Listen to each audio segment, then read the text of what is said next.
Assalamualaikum warahmatullahi wabarakatuh.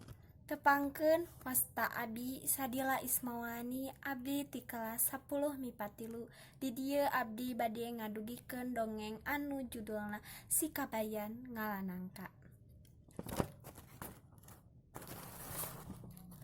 Dina hiji mangsa, si Kabayan keur loloson barijeng ngalamun di payuneun rorompokna.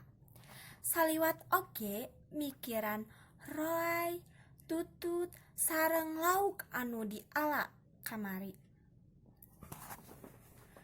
Kabayan pangalakeun nangka pilihan anu kolot buahna. Parentah mitoha ka si Kabayan. Saatos dugi ka kebon, si Kabayan ningalian nangka anu buahan. Anjeuna milarian mana nangka nu tos kolot tur ageng. Teu lami Kabayan ningali hiji nangka anu kolot tur ageng, teras weh diala.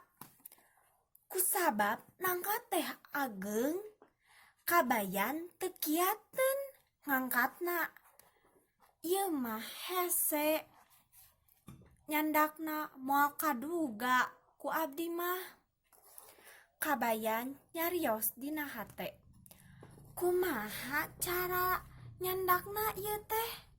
Saurna deui, kusabab kebon teu pati jauh sareng walungan dipalitkeun. Jung balik ti payun panan geus gede, parintah Kabayan ka nangka. Barang dugi ka bumi, si Kabayan ditaros ku mitohana. Kenging teu nangka teh? Nya kenging atuh, tur gede tos kolot, saur Kabayan. Mana nangkana? Anjeun datang lengoh, tumaros mitohana. Har, naha teu acan dugi kitu, panan geus balik ti payun tadi. Tembalna, ari anjeun tong sok bobodoran, teu aya carita nangka bisa balik sorangan. Mitohana rada bendu.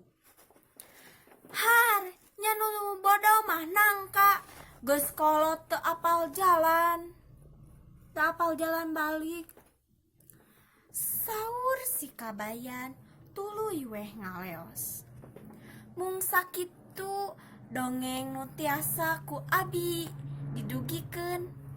Saninten moal saninten dibawa ka parapatan. Hapunten abi hapunten, bilih aya kalepatan. Wassalamualaikum warahmatullahi wabarakatuh.